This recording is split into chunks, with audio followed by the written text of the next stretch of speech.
Selamat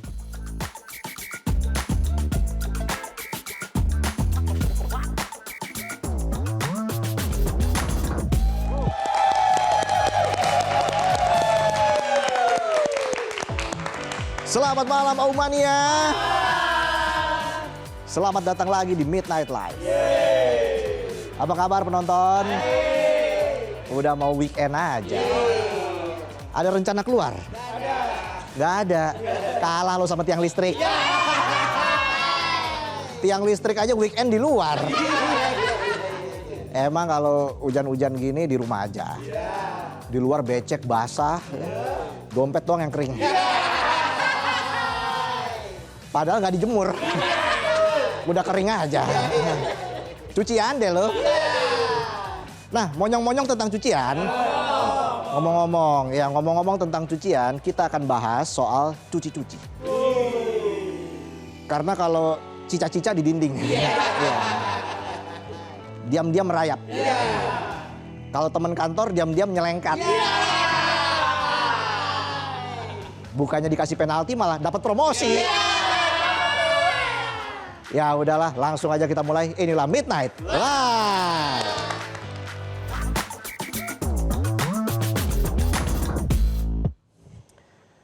Berita malam ini kita bakal bahas soal cuci-cuci. Bukannya jadi bersih, malah bikin tekor. Uang negara hilang diam-diam. Bukan karena salah pencatatan atau salah perhitungan, tapi karena ada yang ambil kesempatan. Main sikat anggaran, terus duitnya dipindah pelan-pelan.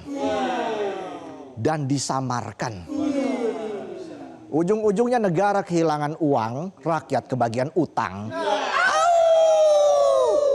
Soalnya duit yang digasak ini nggak pernah benar-benar hilang. Dia cuma pindah tangan. Dan tiap kali pindah tangan, rakyat justru bertambah beban. Pelayanan jadi lamban, rumah sakit dan sekolah terus kekurangan, jalan rusak jadi langganan. Gak cuma jalannya bolong-bolong, anggarannya juga bolong. Dasar tukang bohong. Di satu sisi ada yang lagi happy nyuci duit. Sementara rakyat stres cari duit. Ujung-ujungnya nyuci baju. Mana belum dijemur hujan mulu. Apek-apek dah tuh baju. Jadi begini ceritanya begini.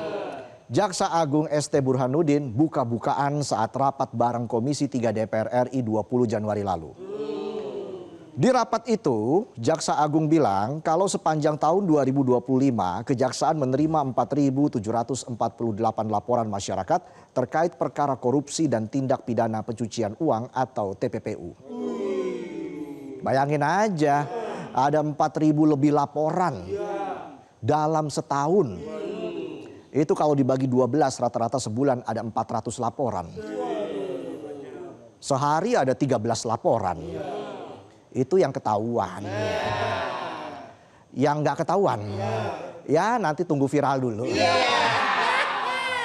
Jujur, no viral no justice.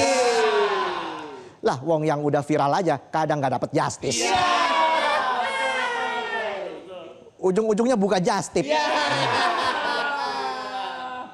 Saya titip Madagaskar. Saya titip Antartika. Terakhir saya titip soto ayam. Soto sama ayamnya dipisah. Biar gak becek tuh ayam. Kan lagi cuaca ekstrim. Dan ini bukan cerita laporan masuk terus ngendap. Dari 4.748 laporan itu proses hukum dikembangkan sampai 4.131 perkara. Terus dari situ 1.590 perkara udah dituntut ke pengadilan. Tunggu dulu ya. Saya hitung dulu pelan-pelan. Ini nggak that simple. Nggak sama kayak 1 tambah 1 sama dengan 2. Jadi dari 4.700-an laporan dikembangkan jadi 4.100-an perkara. Nah ini dikembangkan tapi malah nyusut 600-an perkara. Dari 400-an perkara yang dituntut cuma 1.500. Wah, nyusut lagi ya. Sisanya dikemanain ini? Kecuci apa gimana? Kok nggak ada ya? Bingung jemurnya kita. Kan lagi cuaca ekstrim. Gak cuma itu, di luar korupsi dan TPPU, kejaksaan juga ngurusin tindak pidana kepabeanan, pajak, dan cukai. Totalnya ada 562 perkara yang dituntut dan 221 perkara diantaranya sudah dieksekusi. Jadi gak cuma ditumpuk perkaranya dan ini lumayan bagus pencapaiannya, hampir 50% sudah dieksekusi. Nah, sekarang kita masuk ke angka yang bikin kepala agak berat. Burhanuddin bilang total kerugian negara dari perkara korupsi dan TPPU sepanjang 2025 tembus 300,86 triliun rupiah. 300 triliun lebih. Itu kalau dibeliin token listrik. Pevita Pierce nggak bingung lagi isi token.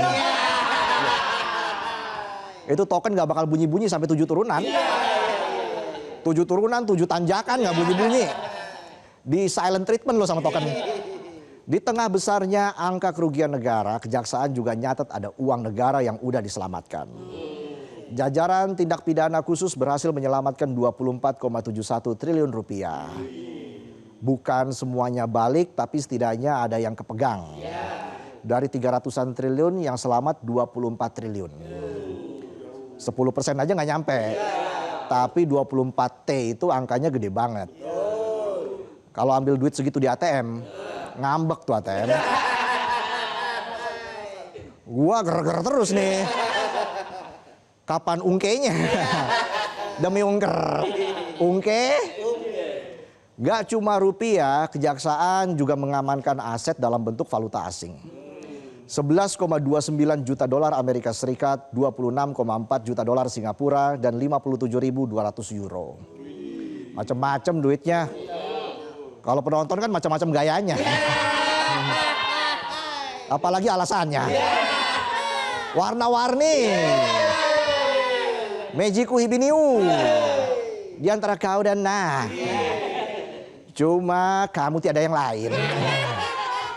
Dari penanganan perkara tindak pidana khusus itu juga penerimaan negara bukan pajak atau PNBP mencapai 19,12 triliun rupiah. Tapi Burhanuddin kasih catatan penting. Uang dan aset yang diselamatkan ini sifatnya masih sementara. Bagian dari proses hukum. Belum fix jadi milik negara. Caranya disita, diblokir, dicegah biar nggak pindah tangan. Intinya dipegang dulu. Diamankan selama proses hukum masih jalan. Ya dipegang dulu yang penting. Dipegang udah kayak omongan atasan. Urusan naik jabatan belakangan. Dan di sini ceritanya mulai nyambung ke anggaran. Burhanuddin ngusulin penambahan anggaran tahun 2026 buat Kejaksaan Agung sebesar 7,49 triliun rupiah. Katanya pagu anggaran 2026 yang cuma 20 triliun rupiah itu belum nutup beban kerja. Saran gua sih nggak usah nambah anggaran. Tinggal telepon penonton aja. Udah biasa nambal beban kerja. Kerjaan orang lagi. Orangnya yang promosi. Penonton stuck. Menurut dia pagu anggaran itu turun signifikan di rupiah murni. Terutama buat program penegakan hukum, pelayanan hukum, dan rencana strategis Kejagung 2026. Karena nantinya akan berdampak pada penanganan perkara di pusat yang bisa anjlok 55%. Di daerah bisa anjlok sampai 75%. Bidang tindak pidana umum juga bisa turun 75%. Di bidang pidana khusus perdata tata usaha negara dan pidana militer masing-masing cuma kepegang 1 perkara. Itu pun dengan biaya yang dipotong 75%. Kondisi kayak gini jelas bikin operasional kejaksaan kekunci. Udah kayak leher Batman kekunci. Kalau nengok kan sebadan-badan tuh. Balik lagi ke urusan uang negara.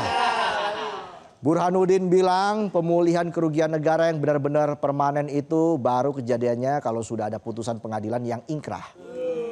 Dan putusan itu memerintahkan aset hasil kejahatan dirampas dan disetor ke kas negara. Nah, di sini nih pertanyaannya muncul. Kalau ngomongin rampas aset, apa kabar RUU perampasan aset? Catat, 15 Januari kemarin Komisi 3 DPR RI mulai bahas pembentukan RUU perampasan aset bersama Badan Keahlian DPR RI. Wakil Ketua Komisi 3 Sari Yuliati bilang RUU ini diposisikan buat memaksimalkan pemberantasan korupsi, terorisme, narkotika, dan tindak pidana lain yang motifnya duit. Katanya penegakan hukum jangan cuma beres di penjara, tapi juga sampai uang negara balik. Dan dalam prosesnya Komisi 3 janji bakal buka partisipasi publik seluas-luasnya. Yakin. Kayak gombalan bad boy. Cintaku seluas samudra. Aslinya cuma seluas got depan rumah. Itu juga mampet ya. Katanya sih ada biawak ya, buat nakut-nakutin bocah. Sementara itu Kepala Badan Keahlian DPR Bayu Dwi Anggono kasih penjelasan soal struktur RUU perampasan aset. Dia bilang ada dua konsep, yakni conviction based forfeiture dan non conviction based forfeiture. Conviction based forfeiture itu simple. Pelakunya diproses pidana dulu. Nunggu putusan ingkrah, baru asetnya dirampas. Sering lah ini, udah biasa. Koruptornya nggak miskin-miskin juga. Rakyatnya yang makin susah. Tapi kan yang penting kita bahagia. Katanya. Terus yang non conviction based forfeiture ini yang mulai ramai. Aset bisa dirampas tanpa nunggu putusan pidana, tapi ada syaratnya. Misal tersangka meninggal, kabur, sakit permanen, atau nggak ketemu orangnya. Jadi perkaranya nggak bisa disidangkan. Ya kalau nggak ketemu orangnya coba WA dulu. Jangan gengsi gitulah. Kayak nggak kenal aja. Atau ada kondisi lain, terdakwa sudah diputus bersalah dan ingkrah. Tapi belakangan ketemu aset, hasil kejahatan yang belum sempat dirampas. Nah itu rampas aja udah semua. Belum tentu miskin juga. Tapi nggak semua aset bisa dirampas sembarangan. Di draft RUU pasal 6 disebut aset yang bisa dirampas tanpa putusan pidana nilainya minimal 1 miliar rupiah. Nah di sini nih celahnya.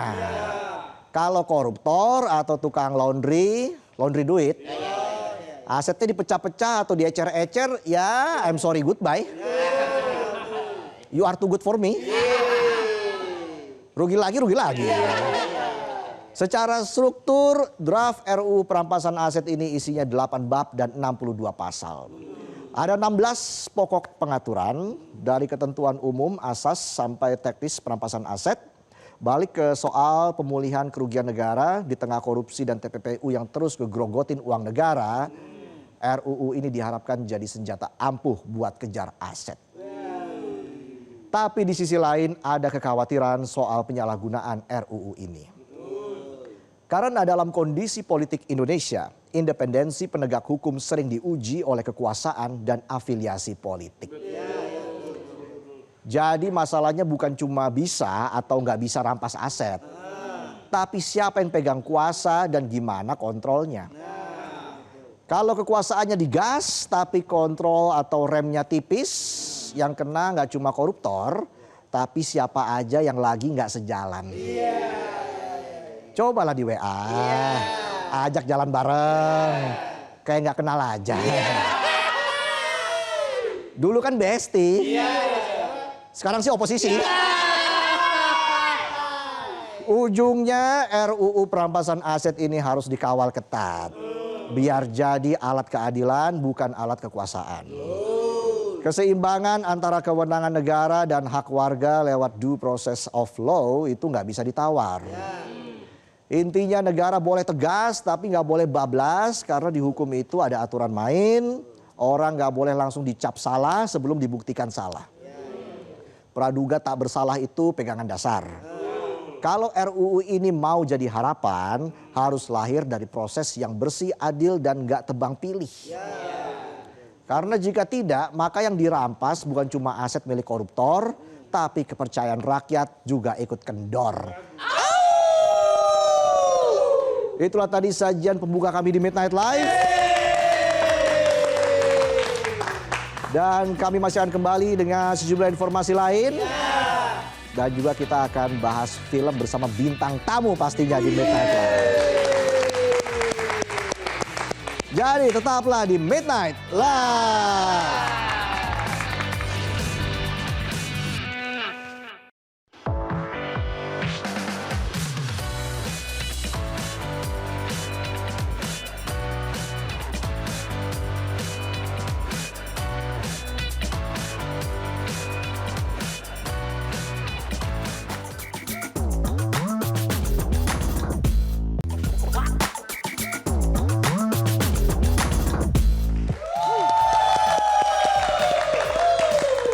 Kembali lagi di Midnight Live. Informasi kali ini kita bahas soal kopi. Emang enak malam-malam hujan ngopi pas mantap. Kita bahas tentang Indonesia Pavilion yang hadir di World Economic Forum Davos, Swiss. Menampilkan beragam potensi nasional mulai dari investasi, inovasi hingga produk unggulan tanah air. Salah satu yang menarik perhatian adalah kehadiran kopi nasional di panggung global. Mau tahu kopinya kopi apa ini? Hah? Kopi Kiraya sendiri. Makanya kita lihat dulu informasinya. Ini dia informasinya. Coffeenetics merupakan usaha kopi yang berdiri 11 tahun lalu dari sebuah kafe kecil. Kini, bisnis kopi asal Sumatera ini telah memiliki roastery sendiri dan fokus pada pengembangan kopi Sumatera berbasis kualitas dan berkelanjutan. Kehadiran Coffeenetics di Indonesia Pavilion merupakan hasil dari proses kurasi dan presentasi dengan dukungan dari BKPM. Dalam kesempatan ini, Coffeenetics membawa satu jenis kopi khusus yakni dari Tapanuli Selatan. Kopi Tapanuli Selatan yang diperkenalkan Coffeenetics memiliki keunikan tersendiri. Selain dari sisi karakter rasa, kopi ini juga terkait dengan upaya konservasi orangutan Tapanuli, salah satu spesies paling langka di dunia. Melalui kerjasama dengan organisasi lokal dan petani, Coffeenetics mendorong praktik produksi kopi yang berkelanjutan dengan menekankan peningkatan kualitas tanpa perlu pembukaan lahan baru. Jadi di daerah di mana kopi ini ditanam, itu ditemukan ada subspesies orangutan Tapanuli. Cuman sayangnya sekarang kita sisa di 800 individual. Nah, jadi bekerja sama dengan organisasi lokal dan juga petani, kita fokusnya di kualitas, bukan di kuantitas. Sehingga apa yang terjadi adalah tidak usah dilakukan pembukaan lahan lagi. Jadi konflik antara penduduk dengan orangutan ini bisa berkurang. Nah, jadi setiap kopi yang Coffeenetics beli dari para petani itu kita ekstra di $2 dari harga pasar. Jadi dari sanalah perjalanan kita lah sampai ke Davos dan bagaimana kita itu memilih kopi Tapanuli Selatan. Sementara itu, antusias pengunjung di Indonesia Pavilion terhadap kopi Indonesia terbilang tinggi. Selama dibukanya Indonesia Pavilion, Coffeenetics menargetkan menyajikan 1.100 cangkir kopi. Secara positif, Coffeenetics PR-nya nggak susah ya, karena kopi Sumatera itu udah terkenal. Dan kopi Indonesia itu juga famous. Nah, kalau misalnya secara antusiasme itu sangat tinggi. Bahkan kita sampai kewalahan ya surfingnya. Soalnya kita cuma berangkat berdua gitu ya. Tapi secara investment mungkin kita ada ngobrol lah dengan beberapa investor atau calon. Cuman kemudian itu akan didiskusikan gitu ya. Indonesia Pavilion Davos diharapkan dapat membuka jalan bagi brand kopi Indonesia untuk menembus pasar global. Tidak hanya sebagai bahan mentah, namun sebagai produk dan brand bernilai tambah. Dari Davos, Swiss, Marcelina Tumundo, Anwar Triwibowo, Metro TV. Nah, dari kopi kita bahas cobek. Buat ngulek. Tapi cobek ini hasil para perajin terampil di Muntilan, Magelang, Jawa Tengah. Mereka dengan terampil mengubah material vulkanik sisa erupsi Gunung Merapi jadi cobek yang punya nilai ekonomi dan mampu menembus pasar internasional. Keren kan? Ini dia informasinya. Deru mesin gerinda dan ketukan pahat menjadi pemandangan harian di Dusun Ngipik, Desa Gondosuli, Kecamatan Muntilan, Magelang, Jawa Tengah. Salah satu penggeraknya adalah Siti Hidayati. Bersama 15 pekerjanya, Siti mengubah bongkahan batu menjadi alat dapur fungsional yang diminati banyak kalangan. Usaha yang dirintis pasca erupsi besar Merapi tahun 2010 ini mengandalkan bahan baku lokal yang istimewa tersebut. Siti mengungkap, batu asli Merapi memiliki karakteristik yang tidak dimiliki batu kali pada umumnya. Menurutnya, batu asli Merapi memiliki pori-pori dan tekstur yang pas. Tidak terlalu keras seperti batu kali, sehingga sangat ideal untuk menghaluskan bumbu masak dengan sempurna. Demi menjaga kepercayaan pelanggan, Siti menerapkan standar kualitas yang ketat. Satu buah cobek memerlukan waktu produksi sekitar 2 hari, melalui serangkaian proses mulai dari pemotongan, pembubutan, hingga tahap finishing. Kalau untuk cobek batu ini pembuatannya bahan bakunya itu dari cobek Merapi ya. Kalau yang khusus untuk daerah Muntilan itu ambilnya memang biasanya dari batu Merapi. Karena untuk teksturnya dibuatnya itu pas. Ya, kalau prosesnya ya sampai jadi cobek siap jual ya itu sekitar ya bisa 2 hari ya. Kalau cobek ya rata-rata per orang aja ya. Kalau per orang ya misalnya mencapai 50 bisa. Itu rata-rata standar. Seharinya. Seharian. Itu masuk borongan ya itu nggak harian. Sistem sortir kualitas menjadi kunci utama. Produk dikategorikan dalam kelas-kelas tertentu, di mana hanya kategori A atau produk tanpa cacat yang dipasarkan. Kualitas dan kreativitas tersebut membawa produk asal Muntilan ini melanglang buana. Tidak hanya memenuhi permintaan di kota-kota besar di Sumatera dan Kalimantan, cobek batu Merapi ini telah berhasil menembus pasar Australia. Tak ingin terjebak pada bentuk bulat konvensional, para perajin di Dusun Ngipik terus berinovasi. Kini cobek tersedia dalam berbagai karakter unik, seperti bentuk bunga, buah, hingga karakter kartun untuk menyasar pasar souvenir wisata. Cobek bulat untuk masak ya kita buatnya. Karena gitu. Kalau yang cobek itu kan macam-macam yang model karakternya ada bentuk yang buat bentuk-bentuk ya. Tapi maaf ini pas nggak ada, nggak punya stok. Ada bentuk buah, ada bentuk misalnya karakter ya ada Hello Kitty, ada mangga bebek, ada bunga, oval, kotak dan lain-lainnya itu ada itu. Dengan rentang harga mulai 10 hingga 200 ribu rupiah per buah, kerajinan ini membuktikan bahwa material alam yang dikelola dengan keahlian mampu menjadi komoditas ekspor. Meski dinamika ekonomi global terus berubah, dedikasi Siti dan warga Dusun Ngipik memastikan tradisi memahat batu tetap lestari. Kekuatan batu Merapi kini bukan lagi sekedar material vulkanik sisa bencana, melainkan simbol ketahanan dan kreativitas warga Magelang yang kini berada di dapur di berbagai belahan dunia. Dari Magelang, Jawa Tengah, Lorin Nurajai, Metro TV.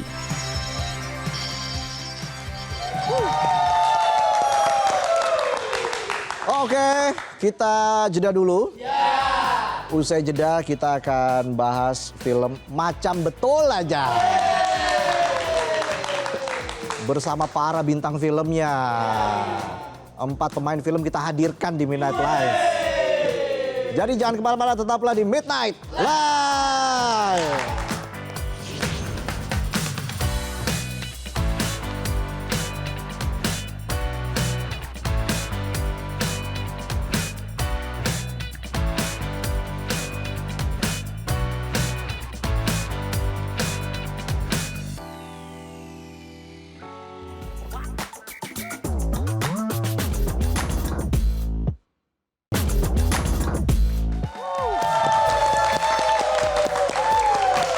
Kembali lagi di Midnight Live. Dan sudah hadir para pemain film Macam Betul Aja.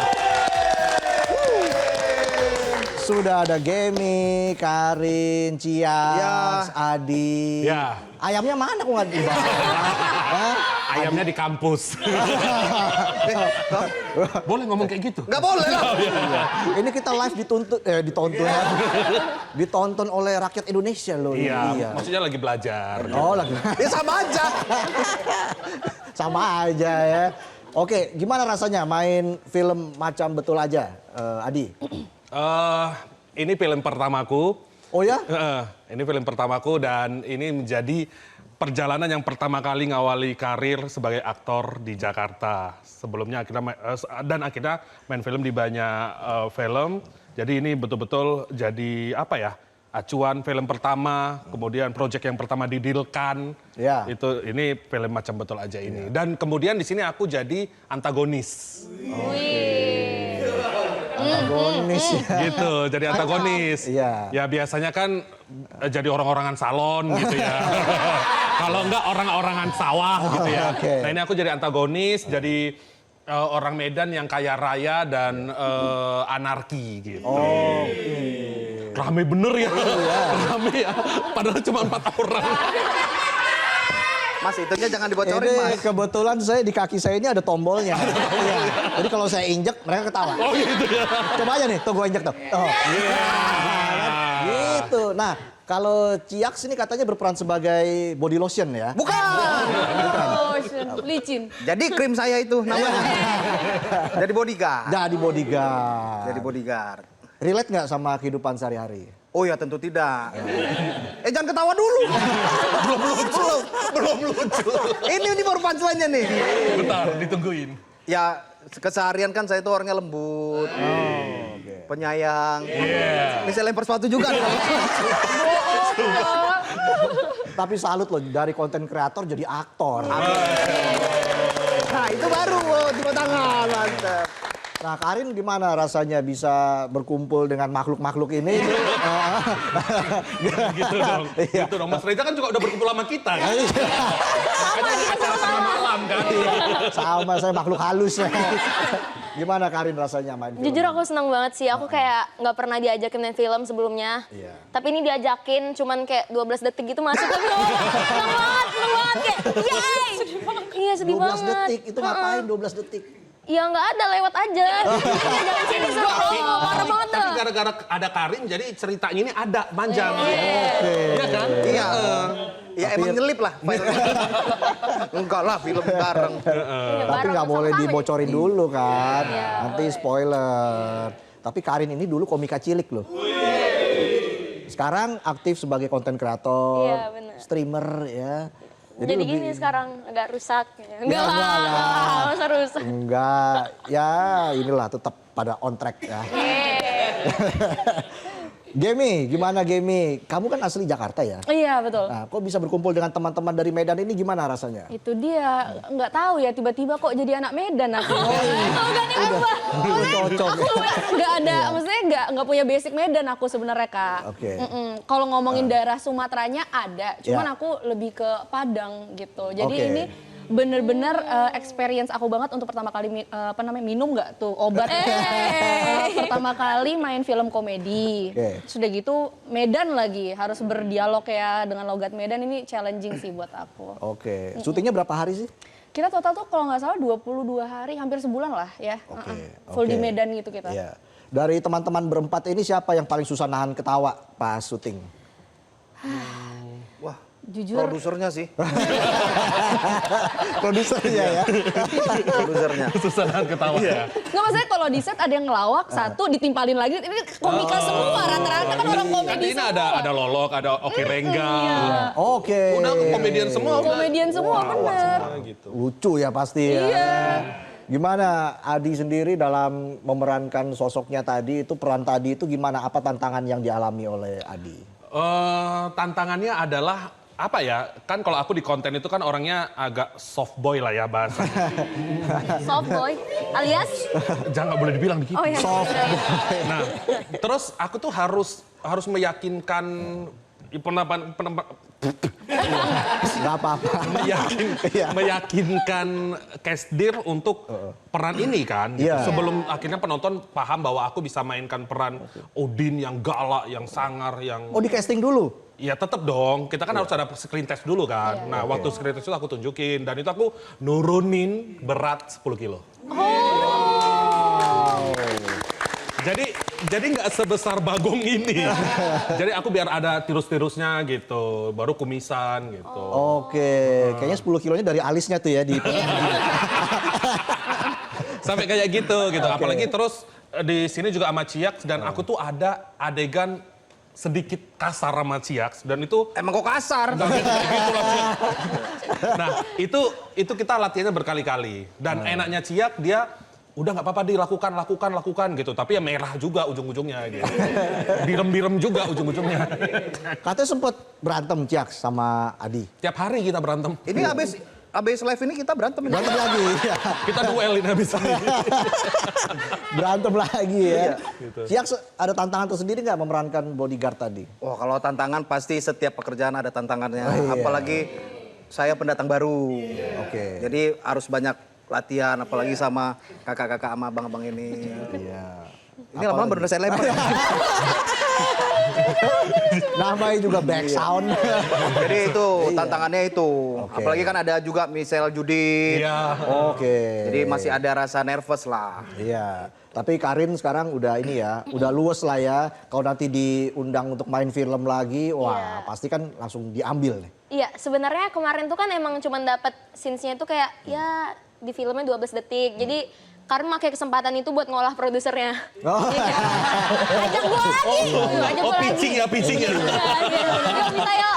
Produsernya untung dia bisa diolah. Iya, itu dari sebulan syuting ya kan. Nah, 12 detik syuting, sisanya ngolah produser. Meyakinkan produser kalau saya bisa. Gitu, Bahasa Medan kali tuh Pak. Iya, kalau Gemi apa pelajaran yang paling didapat dari sini? Apa ya, palingan untuk bisa bermain film komedi ternyata tidak semudah itu ya, Oke. menurut aku. Karena komedi itu ternyata teman-teman tidak segampang yang kita lihat gitu loh. Ternyata Benar, gitu. benar. Dan aku apresiasi banget buat kakak-kakak yang apalagi lahirnya dari komika ya. Iya. Wah gila, itu mereka udah keren banget sih. Pinter-pinter. Pinter-pinter Oke. banget bener. Dan ya kalau untuk aku pribadi juga logat Medan itu sih. Itu ilmu baru buat aku. Ilmu baru ya. Pelajaran yang bisa diambil dari Betul. film ini untuk ke depan apalagi tuh buat karir Gemi? Menahan ketawa di depan kamera ketika ada yang improvisasi ya. Nah, itu berat ya. Oke. Ini scripted atau improve? Scripted. Scripted. Cuman kayak ya kakak-kakak ini kan begini kan bentukannya. Bentukannya ya. Bentukannya ya. Tapi tetap di record ya. Kalau ada yang improve tetap di record. Iya. Kalau bagus ya udah dimasukin gitu ya. Oke. Ciak sendiri kan dulu ya kita tahu sebagai konten kreator.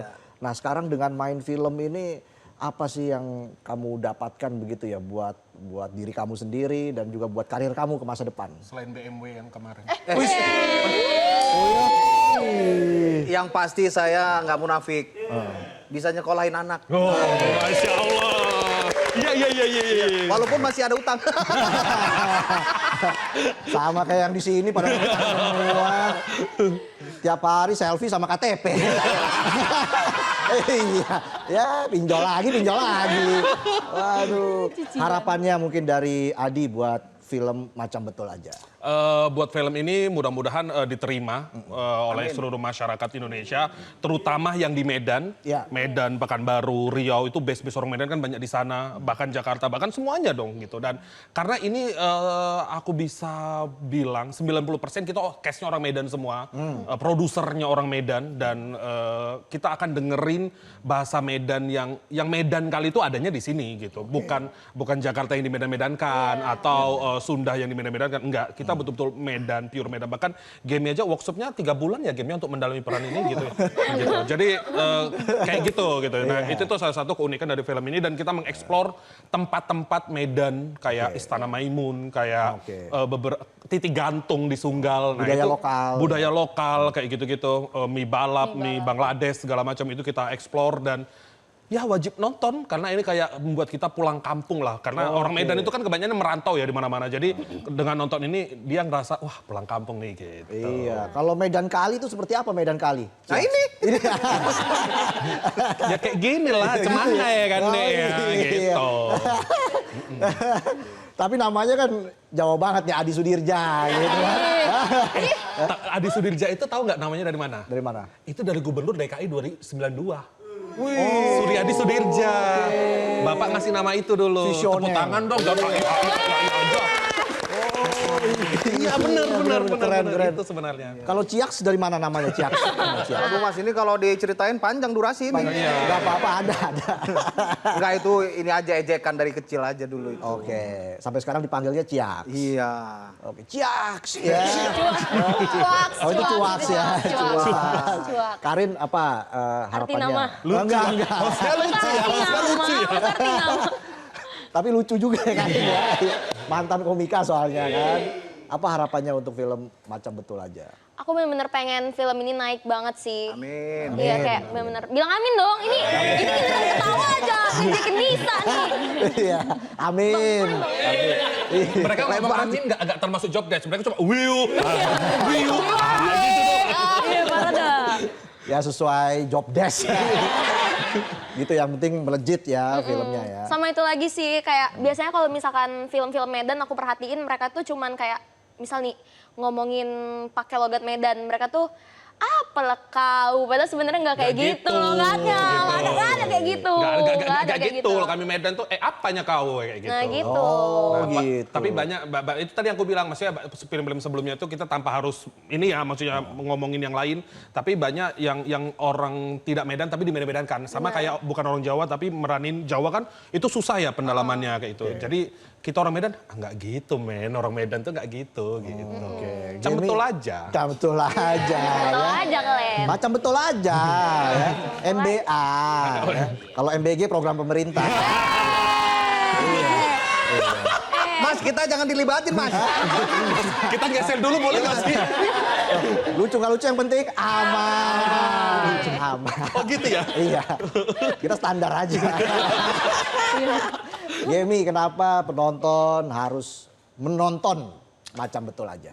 Ya sebenarnya sekarang kan kita lihat film yang mengangkat apa ya budaya Medan atau Batak ini kan lagi banyak sebenarnya ya kan yang udah gitu maksudnya. Kalau menurut aku tetap harus nonton film ini karena ini jauh lebih light dengan cast-castnya juga yang sangat amat senior banget dan mereka belum pernah disatuin dalam satu frame. Uniknya itu gitu. Kayak contohnya Bang Oki sama Bang Lolok.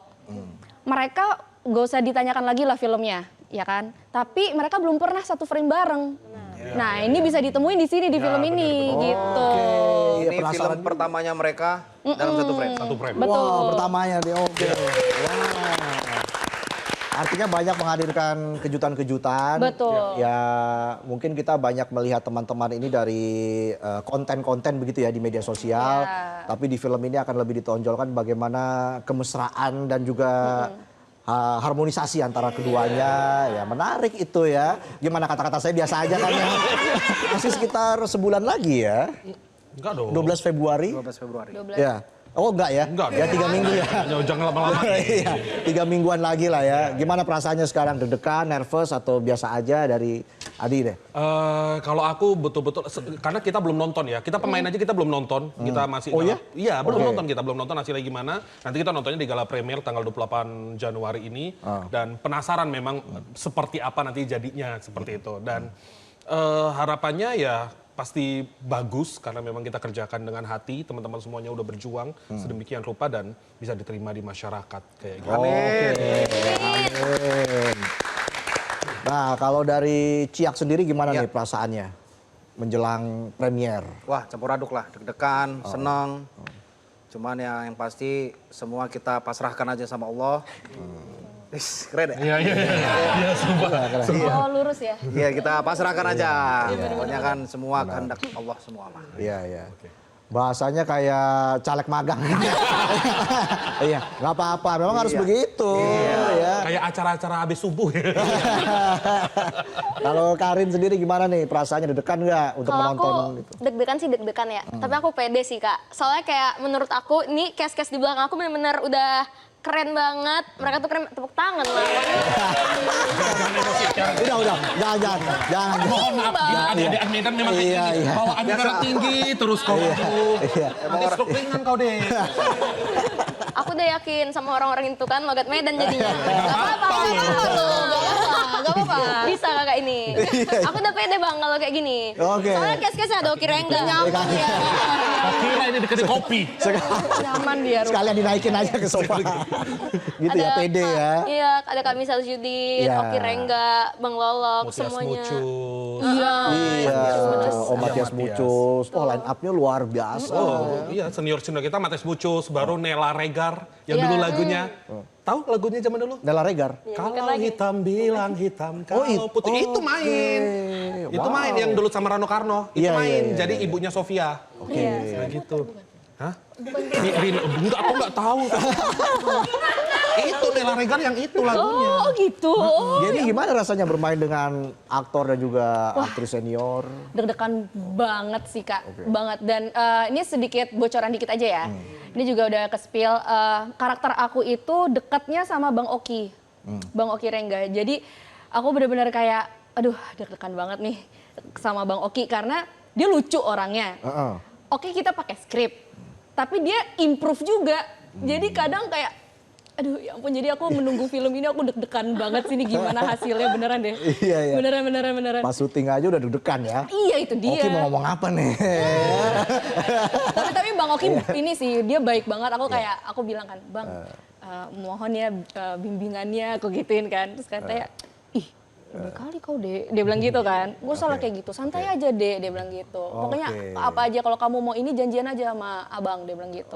Oke. Suka dia sama kau itu. Udah punya istri, udah punya itu bakal. Itu di film ini kan gitu. Oh iya. Bisa aja ya. Mungkin kalau dari Ciaks deh. Ya. Ciaks, gimana kamu melihat pemberantasan korupsi di Indonesia? Beda ya. Kenapa penikmat film dan juga khususnya penikmat film komedi di Indonesia harus nonton Macam Betul Aja? Ya itu tadi, karena ini memang benar-benar the real Medan. Ya. Jadi banyak sekali akhir-akhir ini kan kita disuguhin dengan film yang bernuansa Batak, Medan gitu kan. Bagi aku ini the real Medan. Oke. Asli. Asli. Asli Medan. Syutingnya Ya? di Medan.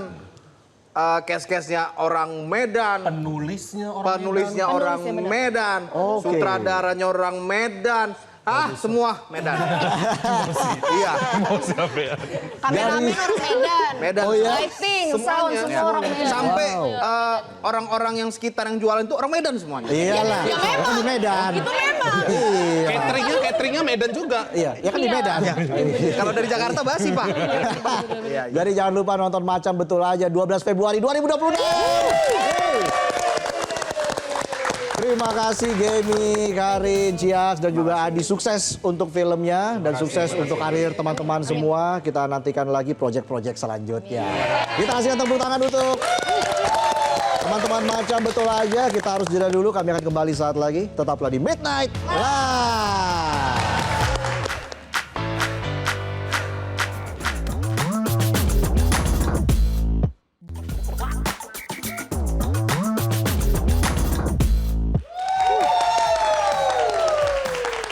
Kita kembali lagi di Midnight Live. Di segmen ini kita akan kasih informasi interlokal, ya.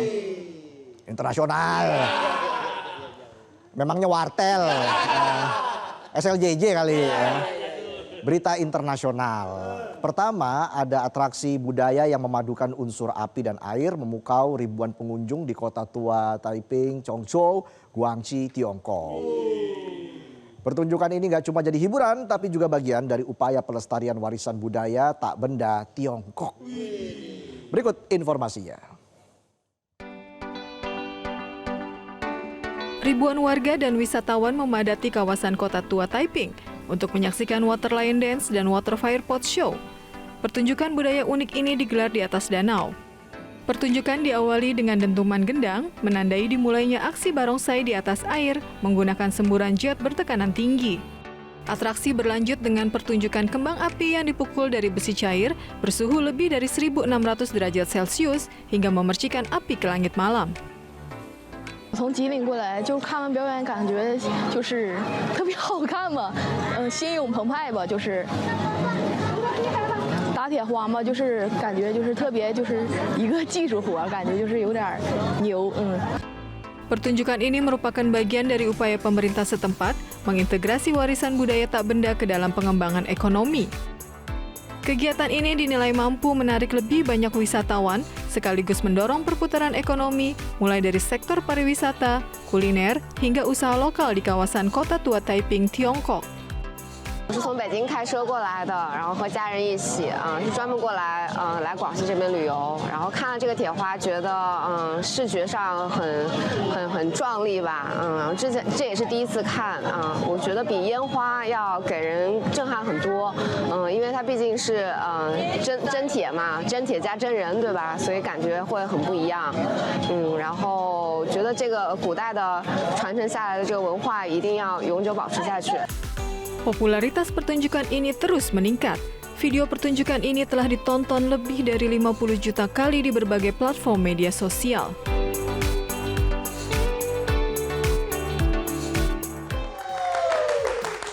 Dan saat ini informasinya masih dari Tiongkok.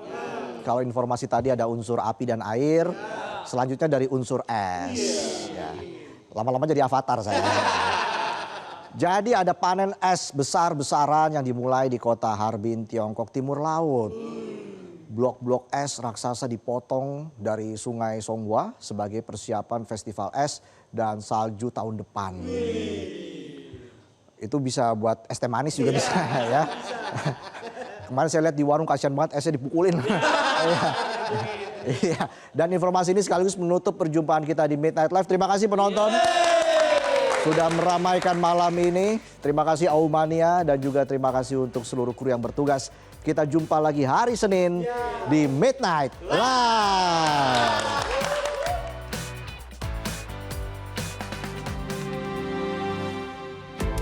Di atas permukaan sungai Songhua yang membeku, para pekerja berlomba dengan waktu dan suhu ekstrim. Balok-balok es dipotong, diangkat, dan diangkut menggunakan alat berat. Terlihat puluhan pekerja dan truk berjejer di sepanjang sungai. Balok es hasil panen langsung diangkut ke lokasi penyimpanan. 取冰的过程呢，就是一天往返呢，也就是3公里，每天大约一个车呢能拉个6、7趟。就在这个江面上走非常困难，就是路也很滑，开车也非常小心。 反正挺艰难的一个过程，就是为了明年的冰雪大世界做准备，为了南方的人来到我们哈尔滨，能看到我们美丽的冰雪节。 Es yang dipanen dari sungai Songhua akan disimpan hampir 10 bulan. Es ini menjadi bahan utama untuk membangun istana, patung, dan landmark es raksasa. Proses panen es dilakukan jauh-jauh hari untuk memastikan kualitas dan jumlah es tetap terjaga.